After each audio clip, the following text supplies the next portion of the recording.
नमस्कार। आज हम पढ़ेंगे कक्षा 8 गणित की प्रश्नावली 9.3 के प्रश्न संख्या 1 को। चलिए आज की क्लास को स्टार्ट करते हैं। उससे पहले आप इस वीडियो को लाइक, चैनल को सब्सक्राइब जरूर करिएगा।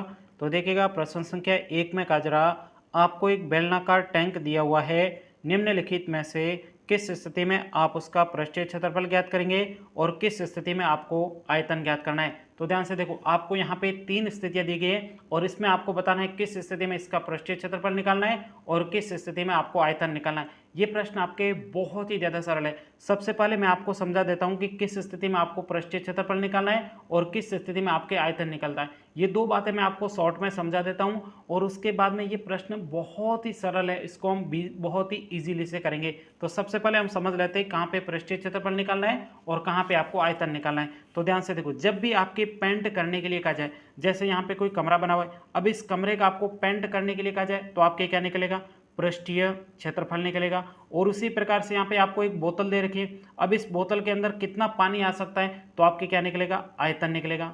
आई बात समझ में, आपके बोतल के अंदर पानी भरा जा रहा है तो आपके क्या निकले, आयतन। अब यहाँ पे क्या जरा पेंट, तो आपको पता है कमरे की दीवारों के ऊपर आपके पेंट किया जाएगा तो क्या निकलेगा, पृष्ठीय क्षेत्रफल। उसी प्रकार से अगला देखो, अब आपको जाए कमरे को ऊपर से ढकना है, इसके ऊपर क्या लगाना है, तिरपाल लगाना है, तो आपको पता है इसका क्या निकलना होगा, पृष्ठीय क्षेत्रफल। और आपको कहा जाए कि ये जो कमरा बना हुआ है, इस कमरे के अंदर कितनी हवा भर सकते हैं, या फिर आपके गैस के सिलेंडर जो आता है उसके अंदर कितनी हवा आ सकती है, तो वहाँ पे आपके क्या निकलेगा, आयतन निकलेगा। इसी प्रकार से यहाँ पे देखो डिजाइन, जैसे कमरे की दीवारों के ऊपर डिजाइन बनानी तो आपको क्या निकालना होगा, पृष्ठीय क्षेत्रफल निकालना होगा। और आपको कहा जाए कि इस प्रकार का एक ट्रक है, इस ट्रक के अंदर कितना सामान आ सकता है तो आपके क्या निकलेगा, यहाँ पे आपके आयतन निकलेगा। यानी भरे जाने वाली सामग्री जहाँ पे बात की जाएगी वहाँ पे तो आपके क्या निकलेगा, आयतन। और जहाँ पे दीवारें बनानी हो या फिर आपके दीवारों के ऊपर डिजाइन बनानी हो, तिरपाल लगाना हो, टाइलें लगानी हो, चादर बनानी हो, तो उसमें आपके क्या निकलेगा, आपके पृष्ठीय क्षेत्रफल निकलेगा। और जब भी आपके भरे जाने की बात की, जैसे पानी भरा जाने वाला हो या फिर कमरे के अंदर कुछ भी सामान भरा जाने वाला हो या फिर टंकी के अंदर पानी कितना आएगा, कमरे के अंदर कितनी हवा है, इसके लिए आपको क्या निकालना है, आयतन निकालना है। आई बात सुनने, जहां पर भरने की बात होगी वहां पे आपकी क्या चीज आएगा, हमेशा आयतन निकालना है। और जहां पे तिरपाल बिछाना हो, डिजाइन बनानी हो, कमरे की दीवारें बनानी हो, उसके ऊपर डिजाइनें बनानी हो, उसके अंदर टाइलें लगानी हो, तो वहां पे आपके क्या निकलता है, पृष्ठीय क्षेत्रफल। तो आइए सिंपल तरीके से सबसे पहले हम प्रश्न को समझते हैं कि प्रश्न में आपको क्या दिया। प्रश्न के अंदर आपको एक बेलनाकार टैंक दिया हुआ है। अब इस टैंक के बारे में आपको कहा जा रहा है यह ज्ञात करने के लिए कि इसमें कितना पानी रखा जा सकता है। तो आपको पता है टैंक के अंदर पानी भरना होगा, रखा जा सकता मतलब पानी अंदर भरना है, तो भरने के लिए क्या आएगा, आयतन आएगा। तो यहाँ पे जो पहला प्रश्न है, इस पहले प्रश्न का उत्तर क्या होगा, तो यहाँ पे लिख देते हैं उत्तर। अब इसके लिए क्या निकालोगे, पृष्ठीय क्षेत्रफल निकालोगे। क्या पृष्ठीय क्षेत्रफल हम नहीं रखेंगे क्योंकि यहाँ पे भरे जाने वाली बात की जा रही है, तो यहाँ पे आपके क्या निकलेगा, आयतन निकलेगा। तो यहाँ पे लिख देंगे आयतन।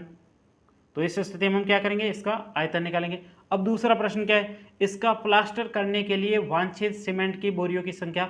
अब आपको पता है ये जो आपके टैंक है बेलनाकार, इस टैंक को बनाने के लिए, इसको बनाने के लिए वांछित सीमेंट की बोरियां, तो आपको पता, मैंने कमरा बनाने के लिए आपको पता है या फिर टैंक बनाने के लिए आपको बनाने की जब भी बात की जाती है तो आपके क्या आएगा, पृष्ठीय क्षेत्रफल आएगा। यहाँ पे भी आप देखो प्लास्टर करने के लिए, प्लास्टर करेंगे दीवारों के ऊपर तभी तो आपके कमरा बनेगा, ऐसे कमरा पूरा तो बनेगा नहीं, तो उसमें सीमेंट की बोरियां कितनी चाहिए, तो यहाँ पे क्या निकलेगा, पृष्ठीय क्षेत्रफल। तो यहाँ पे लिखेंगे उत्तर, उत्तर लिख देंगे पृष्ठीय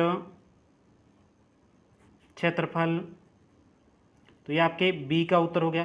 अब आपको सी प्रश्न पूछे गए, ये जो आपके बेलनाकार टैंक है ना, प्रश्न के अंदर दिया गया, इस बेलनाकार टैंक में भरे पानी से भरे जाने वाले छोटे टैंकों की संख्या। एक बड़ा सा टैंक है, ये बड़ा सा टैंक है, अब इस टैंक से छोटे छोटे कितने टैंक भरे जा सकते हैं, उन टैंकों को भी आपको क्या है, भरना है। भरना है मतलब आपके क्या आता है, आयतन निकालना है। तो इस स्थिति में हम क्या निकालेंगे, आयतन निकालेंगे। तो यहाँ पे लिख देंगे उत्तर। अब इस प्रश्न का उत्तर क्या होगा, इस स्थिति में हमें क्या निकालना है, पृष्ठीय क्षेत्रफल निकालना है, क्या नहीं निकालना है, इसमें क्या निकालना है, आयतन निकालना है। यहीं तक कि आपको इस पहले प्रश्न का उत्तर निकालना था। उम्मीद करता हूं ये पूरा प्रश्न आपको बहुत ही अच्छे तरीके से समझ में आया होगा। यदि प्रश्न में कहीं पर भी कोई डाउट हो ना तो आप मुझे कमेंट्स करके बता सकते हो। आपसे एक मैं प्रश्न पूछता हूं कि मुझे यहाँ पे क्या करना है, यहाँ पे एक बड़ा सा कैप्सूल है, ये है ना दवाई वाला जो कैप्सूल अपन लेते हैं ना, उस कैप्सूल को बनाने के लिए या फिर उस कैप्सूल के ऊपर मुझे क्या करना है, एक मेरे कंपनी का लोगो लगाना है। तो तो लोगो लगाने के लिए मुझे आयतन निकालना पड़ेगा या फिर पृष्ठीय क्षेत्रफल? ये आप इस प्रश्न का उत्तर मुझे कमेंट्स करके ज़रूर बताइएगा। तो साथियों अब हम मिलते हैं अगली क्लास में, तब तक के लिए जय हिंद, जय भारत।